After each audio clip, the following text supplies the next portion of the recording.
It's not a question of striking a balance. It's a question of building on the momentum. Okay? Jobs, which is the key issue for us, come from enterprise. Okay?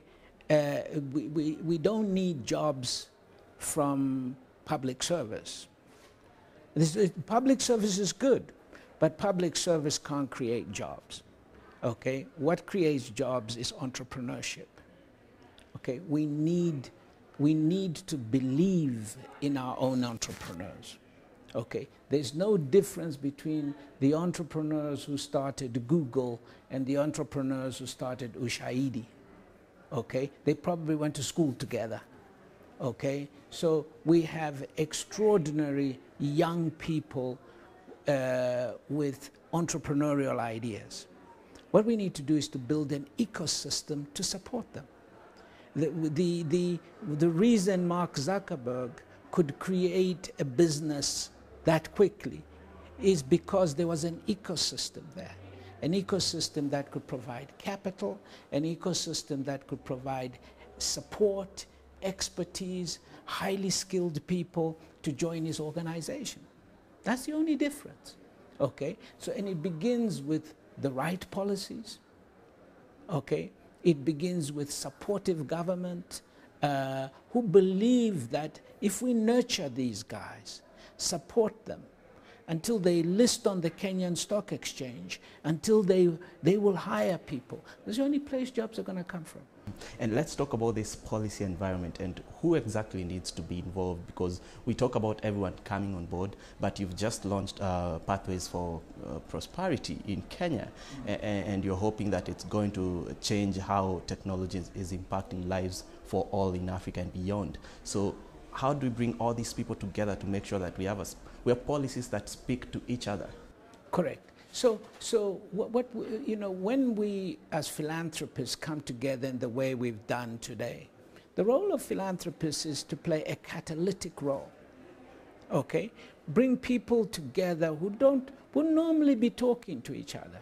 How do we catalyze? How do we get, say, a government like the one here in Kenya or in Nigeria to deepen their engagement with their own entrepreneurs? How do we get them to design, how to get policymakers to design policies that enable their own people to set up venture capital funds, that enable their own mutual funds, pension funds, to begin to direct capital towards African home-based venture capital funds?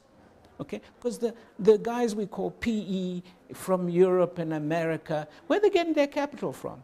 The teachers' pension fund. They're getting it from the Alaska teachers, the California teachers. So why can't they get it from our own teachers' associations? You know, so we've got to mobilize the capital pools around us. It's not just about bank loans. Okay, Facebook was not built by bank loans. Okay, nobody builds by bank loans. Okay, this is an old model. Okay, and so we got to build these entire ecosystems, and it begins with leadership at the top, the ministers, getting them engaged. It was exciting to see here at this meeting, ministers and advisors of the government, of the president, were in this meeting. This was because ours is a catalytic role, and we want to take that catalytic role to every African country. I want to take you back to the point where you said we just need to jump on this wave and innovate around the technologies that are coming in Africa today. But I'm just wondering, do we find ourselves as a continent caught up between what we needed to have done before? Because these technologies are coming from people who built manufacturing hundreds of years ago. But that's what we're doing now. No, I don't worry about that. You know, they have their own worries to have. Okay, because, you know, at the end of the day, here's an interesting paradox. Someone in America is worried about the jobs that are going to be destroyed in the manufacturing sector by AI. Okay, we don't have jobs in the manufacturing sector to be destroyed. So we should focus about the jobs that are going to be created by AI. Okay, technology is not new. Okay, we will always have technology and we will always have concerns. You know, I was reading an article the other day from a guy who was writing to his congressman, saying, you know, what are going to happen to all the guys who drive stagecoaches? The jobs are going to be lost. 26 million horses in America because we've got cars. Okay, well, they didn't all jump off the cliffs and commit suicide. Okay, they retrained, they reskilled, they became part of a new economy. Okay, so yes, part of the industries of the 20th century, the way we knew jobs in the 20th century will be taken out, but there will be new kinds of jobs. Okay, Facebook is here in Nairobi. Well, those are new jobs. Well, the things that go on at Facebook, none of us knew about 20 years ago. So we shouldn't be afraid. What is more exciting now for me is that we don't have to wait for technology to come from the developed nations. We can develop technologies today, okay, that even the developed nations will come to copy themselves. And we've already seen that happening, especially with mobile money and fintech.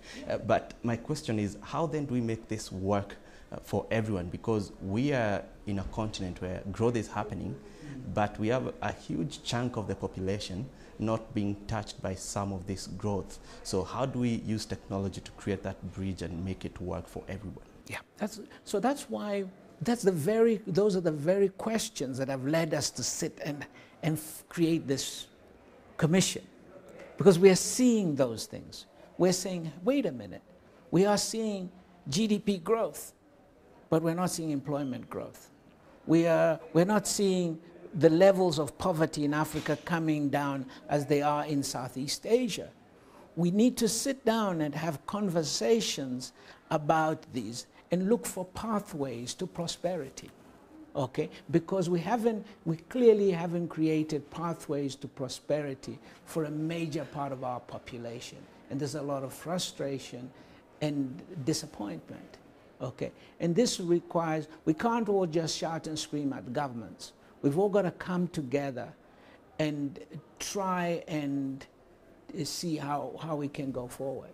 And on regulation, I mean, you're an entrepreneur in tech in Africa, so how do we make sure that regulators are coming on board? Are they coming on board at the same pace? Because we've seen a lot of talk, and especially now with the conversations around blockchain, cryptocurrencies, Bitcoin, everyone is concerned, including South Korea, for instance, and China. But as Africans, are we seeing our regulators up to pace with some of these things? And what would be your opinion on that? Well, I won't comment specifically on blockchain and cryptocurrencies. But that requires another day and another conversation. But the way regulators in Africa will have to approach these new technologies has to be very different from the way they have done so in the past. Because for a start, the new technologies that are coming through are far much more profound than anything we've ever seen in the past. If you think computers or mobile phones were extraordinary technologies, you got to see what's coming through from areas like biotech, areas like artificial intelligence, the shared economies, you know, your Ubers, driverless cars. I mean, even in energy, the combustion engine car that we've known for 100 years will be gone before that beard of yours is white. And so by 2040, you will not be allowed to drive, you will not have anywhere to buy petrol in Europe and maybe even India. So, and if the people who manufacture the cars have stopped manufacturing, we'll have to have electric cars. What does this mean for us? Okay? it's going to be incredibly disruptive change, but it's not a cause of concern because new industries, new businesses emerge from that. What is important is that our own entrepreneurs, as well as our own workforce, has to be skilled up. The entrepreneurs have to be skilled, supported, quick to take advantage of opportunities as they emerge so that we are not turned into consumers of other people's technologies. Okay? But our own people must be continuously skilled. So it's going to be disruptive right through. Okay? The teachers must think differently to prepare kids differently. The regulators must see things differently. So it's going to be much more inclusive. And that's why we are creating a platform for that kind of conversation.